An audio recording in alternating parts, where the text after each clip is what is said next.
Kideaters vs. Zoo BoyZ, Chapter 16, the last chapter. The aftermath. Secured location.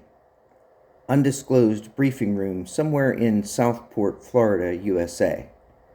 Personnel present: FBI Agent Philip Michael Coleman, CEO John Tyler Hansen, Team Leader Major Jane Kelly Hightower, Minors Ronald Vince Moore, Jeremy Robert McRoy, David Elwood Spence, John Neil Minor. Warden Pat Luke Everlast. News Press Southport Post Chief Editor Mr. William Percy Wilkinson. The FBI agent led the meeting. After the proper introductions, he proceeded. For the record, please note that this meeting will be recorded both audio and visually. All charges here are subject to court hearing, finalization, and sentencing. Hold all comments, if any, until I complete the initial charges, accusations, and clarifications. He paused. Is that clear? All in agreement say aye. Remarkably, everyone agreed, and in unison proclaimed aye. Then, just as a formality, he mumbled, all those opposed. No one said nay. There was much to be said. Ralph was glad he had his gag removed, although he was too intimidated to speak. The federal investigation agent continued. Many false assumptions and accusations fly freely throughout the ranks, but today we will give clarity to this calamity and state nothing but the facts. In other words, you'll all have your day in court. Each of you will be examined and cross-examined separately. The severity of these charges will be taken up by the state of courts and official dignitaries thereof. Everyone listened closely. Agent Coleman took a drink of water, then continued. All of you have the right to remain silent, and, if you wish, you may appoint a lawyer. If you cannot afford a lawyer, one will be appointed to you. What you say can and will be used against you. Dave thought, why would we say anything if it's going to be used against us no matter what? John thought, can and will be used against me? Ron thought, shouldn't it be can and may be used against us? Jeremy thought, I wonder how my sweet secret crush girlfriend's doing. Then somehow he was able to come back to the topic at hand. Inside his mind, a voice yelled, we are innocent. We did nothing wrong. We helped not hurt anyone or anything. Their private thoughts were interrupted with the change of tone in the Fed's voice. You four minor boys, are found to be innocent. What you did, accompanied by Mrs. Major Jane Hightower, of course, reached far beyond what anyone could expect or anticipate. These four boys will be considered completely innocent of all charges. All sentencing and convictions from the past will be fully dropped and expunged from all records. That was music to their ears. They almost felt like they could just leave the meeting now and go out to get a cheeseburger, french fries, and a Coke. However, the next bit of information gave away secrets that were, for far too long, not revealed to anyone until these final moments. Nobody would want to miss this. Mr. Wilkinson, representing the local press, began to lean in, ready to take more notes. Even among Hansen's staff, there were things hidden. Clarification was a much-needed commodity. Official documentation got back from the federally paid scientist along with those overseeing the shipment of animals brought from the zoo. Here and now, the FBI were going to announce the initial report. The records showed that the man calling himself Mr. Robinson Crusoe was not an ape that evolved into a man, as many wanted to believe, nor was he a robot, which was also highly speculated. No. Hansen just injected different animals' DNA into one of the willing scientists used in experiments. The name of that scientist was Ralph Willoughby, who was presently in this very room. The individual was responsible for the project under Hansen's persuasion, of course. Ralph was fully human, but had mutations average humans didn't have. Remarkably, his feet were webbed. He possessed extra sensitive hearing, and his sense of smell was elevated by 100,000 times stronger than a human's, the same as all canines or dogs.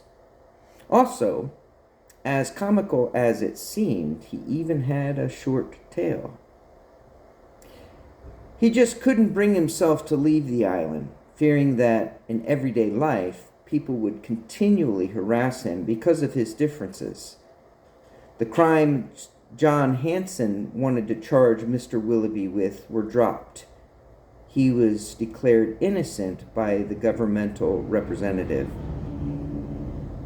He wasn't trespassing. He was simply still living out his life on the otherwise deserted island. As one of the key employees there, who willingly offered himself up to be toyed with by John Hansen's mad science, he was a resident as much as the other animalistic beings stuck on the island were. When looking into what was done in the zoo, the truth was much stranger than fiction. The whole thing was one big, confusing, out-of-this-world experience. If one were to write a book about it, no one would believe it. To Ronnie, it didn't matter if anyone believed what he wrote. He just wanted them to read it. So, Ron calculated their adventures on Zoo Island in his writing. John Miner drew most pictures realistic, but mixed in with some abstract. He had to, just trying to portray how absurd the creatures from Zoo Island were. All of the animals taken off the island were studied, categorized, and cared for by the FBI PAD, the Federal Bureau of Investigation's Plant and Animal Department. In the end, no one had anything to say. However, John Hansen was given 3 choices on what to do with Zoo Island. 1, burn. 2, freeze. Or 3, blow it up. Further explanation of these 3 choices were as follows. The burn was to be similar to a chemical burn performed by the U.S. military. From the air, chemicals would be dropped like a crop duster that drops pesticides onto a farmer's field. This dusting included extra harsh ingredients with the ability to not just kill insects that were there, but with the power to exterminate every kind of pest, reptile, mammals, amphibians. You get the idea. All creatures great and small. It would also bring every plant to extinction. The freeze was similar in nature.